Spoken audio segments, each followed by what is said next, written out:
Hello，各位大家好，我是王白目标，希望各位赚钱的时候多赚一点，亏钱的时候少亏一点。然后今天我们来聊一下比特币的行情啊。然后这是 Bybit 交易所啊，然后这是 Bybit 的BTC 的永续合约啊。然后我们放大来看，昨天视频是有提到的，就是我昨天视频的观点是反弹震荡为主啊。确实是有反弹上去之后，然后就一直在这震荡。然后至于原因的话，我很早之前，包括昨天和前两集视频有讲过啊，0.382到0.236这个位置啊，就是一个吸筹区啊，它就是一个非常容易去震荡的区域啊。然后当然这是传统的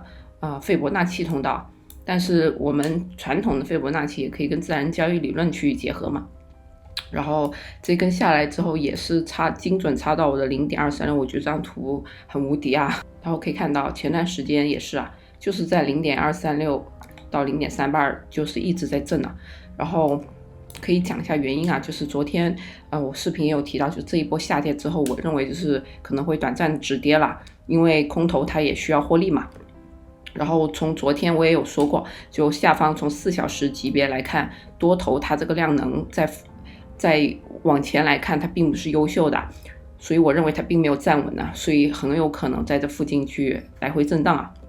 然后还有另外一个就是一直看盘的经验了，就是我记得自然交易理论那本书里，那个 WTT 老师是有说，你尝试去看3个月的 K 线，然后试着自己能不能去预测接下来的走势啊。然后我当时是学到第3个月之后，我不能，就我其实也不是悟性很高的那种学生啊。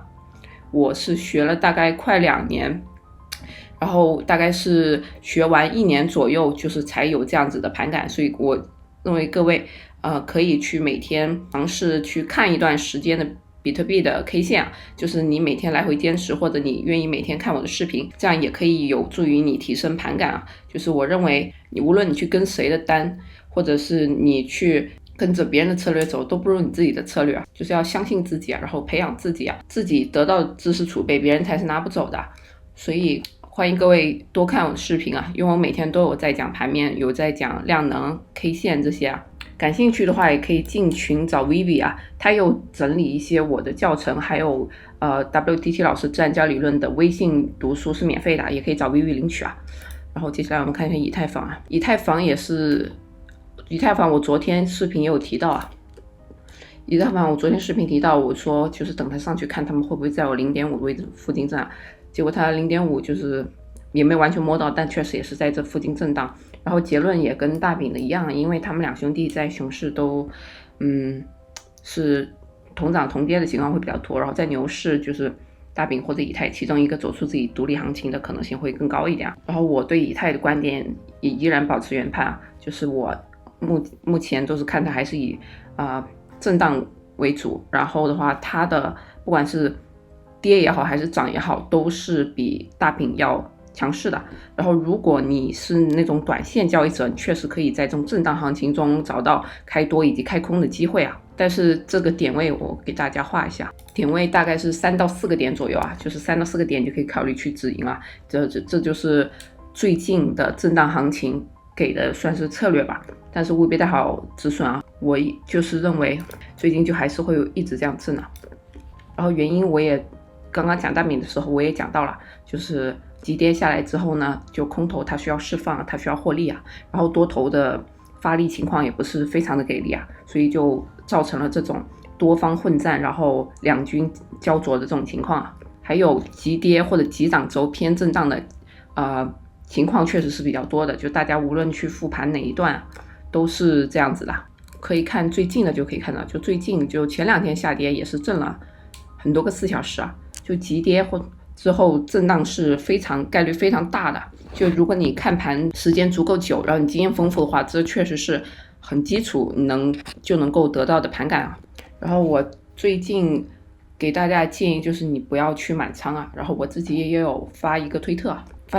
啊，然后我不知道是不是看我视频小伙伴，就是我很早之前都有在说，我尽量的是清仓为主啊，因为后市的行情确实走的可能不会像大家想象中那么好。然后看到大部分人啊，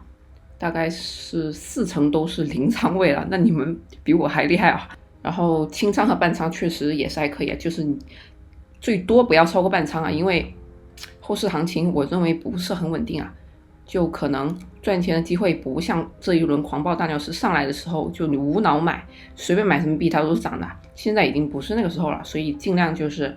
不要太满仓干啊，因为可能会伤到自己啊。然后最近一些 NFT 它那个 few mint 是比较多的，感兴趣也可以去我的推特的我的置顶栏去多逛一逛，大概平均1到2天可能就会有个活动啊，就大家持续的保持关注就好。然后今天的视频就分享到这里，欢迎各位点赞、关注、评论我频道，欢迎使用视频下方链接注册交易所，他们都是有奖励金或者被折扣的。然后欢迎关注我的推特。对了，我今天去做了个睫毛，你们看得出变长了吗？但是不是我凡尔赛啊，我觉得我做了这个睫毛之后，它其实就是跟我平时自己涂睫毛膏化完妆的效果我感觉差不了太多，当然它更长一点点啊。我就觉得接了睫毛那就接吧，就感觉又是一个